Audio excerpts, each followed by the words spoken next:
yenilikçi alanlarda üniversitelerimiz ve araştırma kurumlarımız arasında bilgi paylaşımını mümkün kılan bu ağ, ülkelerimizin hak ettiği yere ulaşması bakımından kritik önemdedir.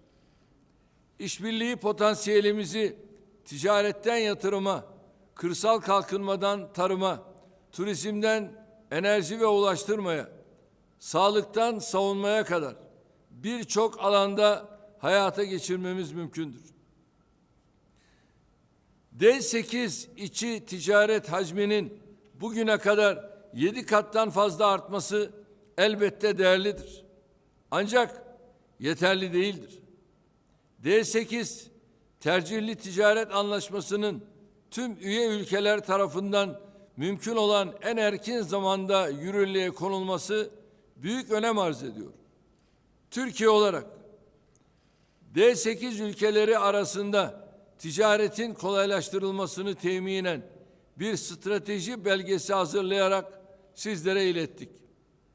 Önümüzdeki dönemde Ticaret Bakanlarımızın katılacağı bir toplantıya ev sahipliği yaparak bu konularda da ilerleme sağlamayı hedefliyoruz.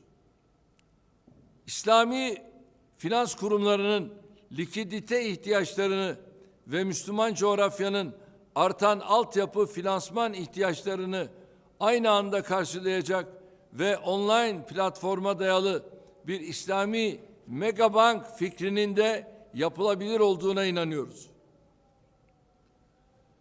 Kıymetli kardeşlerim, bu vesileyle D8'i günümüzün ihtiyaçlarına göre yenilemeli, proje ve sonuç odaklı bir yapı dönüştürmeli, karar alma süreçlerini hızlandıracak adımlar atmalıyız. Teşkilatımızı bir önceki zirvemizde de belirttiğim üzere yeni üye ve ortaklarla güçlendirerek etki alanını daha da genişletmemiz gerektiğine inanıyorum. 2017 yılındaki İstanbul zirvemizde yerel paralarımızla ticaret yapma çağrısında bulunduğumda hatırlanacaktır. Geçtiğimiz 4 yılda yaşananlar bu çağrının ispatını ve isabetini ortaya koydu. Ülkelerimizi kur kaynaklı risklerden korumak için yerel parayla ticarete ağırlık vermemiz şarttır. D8 Takas Bankası'nın bu kapsamda çalışmalarını hızlandırmasını, henüz bu mekanizmaya dahil olmamış üyelerin de gerekli adımları atmasını bu bakımdan faydalı görüyorum. Üretimin, istihdamın, inovasyonun temel nüvesi son tahlilde özel sektördür. D8 çatısı altında özel sektörü destekleyen pek çok yapıyı hayata geçirdik.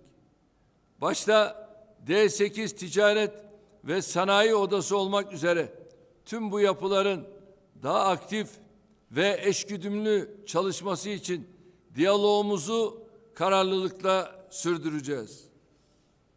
Kıymetli kardeşlerim, bu vesileyle Sayın Genel Sekreter Cafer Kuşari'yi ve şahsında tüm sekreterya personelini tebrik ediyorum.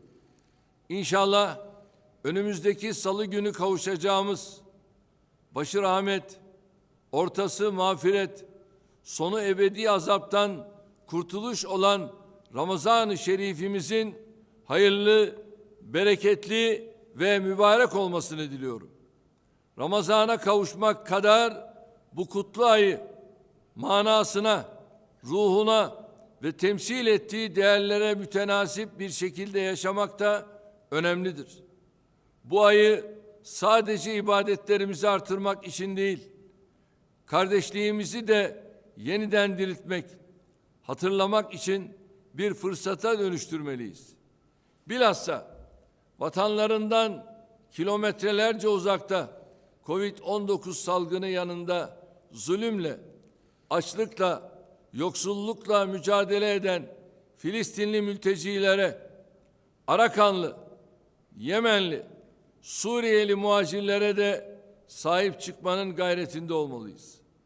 Unutmayalım ki kardeşliğimiz ne kadar kavi ise Müslümanlığımız da o derece sağlamdır. Muhkemdir, sarsılmazdır. Kardeşliğimize sarılmaktan, dayanışmamızı güçlendirmekten, birbirimizi Allah için, onun rızası için sevmekten başka bir çıkış yolumuz yoktur.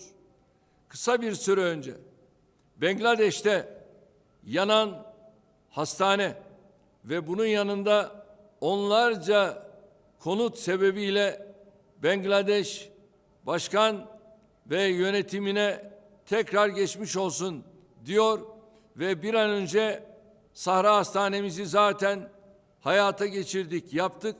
Şimdi de konutları süratle bitirerek Bangladeş'in emrine vermeyi düşünüyoruz.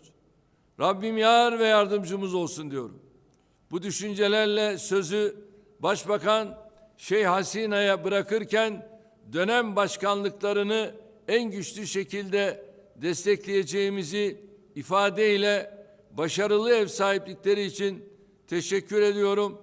Kalın sağlıcakla.